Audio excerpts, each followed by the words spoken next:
Our cover story tonight is a contrast that exposes the fault lines in South Asia. The contrast between India and Pakistan. It's an old story with new chapters which are equally fascinating. Listen to this. Pakistan is the world's terror factory. India is the world's pharmacy.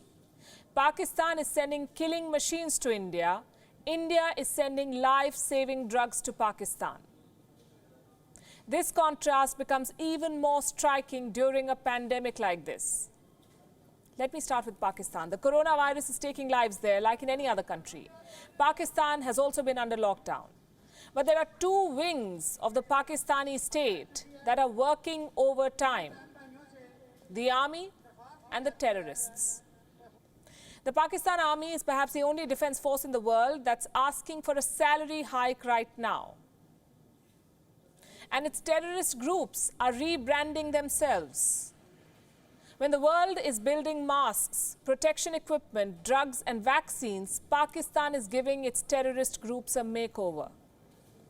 A new group has surfaced in Jammu and Kashmir. It is being called the Resistance Front. Reports say this group was launched late last year. This was after the Indian government scrapped the special status for Jammu and Kashmir. Like I said, this is a makeover, an attempt to give Pakistan terror groups an indigenous face. The Resistance Front is being controlled by three top handlers of the Lashkar-e-Toiba. So why are the same terrorists using a different name?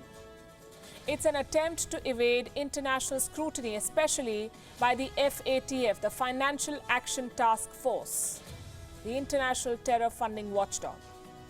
The deep state of Pakistan is taking advantage of the coronavirus outbreak. Ceasefire violations have peaked. Terrorists are trying to cross over, and terror cadres in the valley are coming under one banner. Pakistan is a basket case.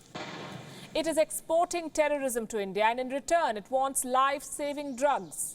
The Imran Khan government has given permissions to relevant departments to restart drug imports from India.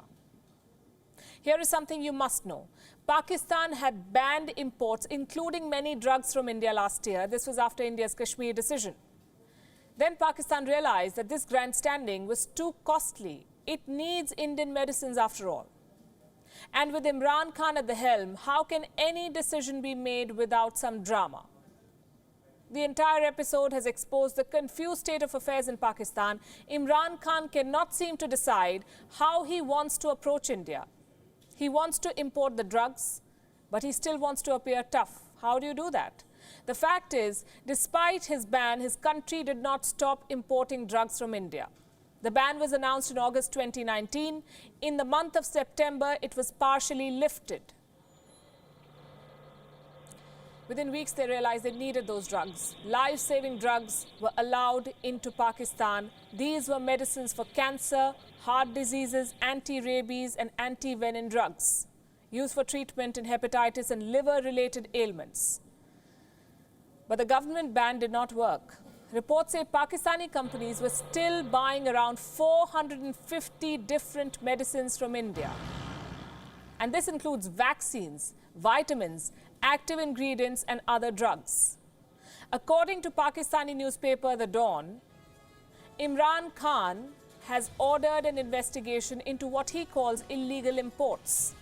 At the same time, he's also lifted the ban. He had no choice, really.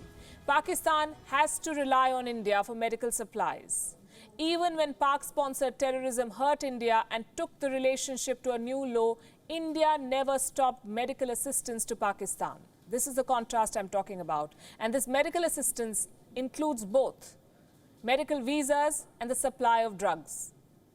After the Pulwama terror attack, India had announced the suspension of trade with Pakistan. The most favored nation status was also withdrawn. Import duties were hiked by 200%. Even before Pulwama, India was not a major importer of Pakistani goods. In 2018-19, India-Pakistan trade was barely 0.1%, 0.1% of India's total trade. Pakistani imports were valued below $1 billion, virtually non-existent. But India's exports to Pakistan were more than $2 billion. They fell last year. Pakistan downgraded bilateral ties with India. Pakistan sent back the Indian High Commissioner. The one thing Pakistan could not stop was dependence on Indian medicines.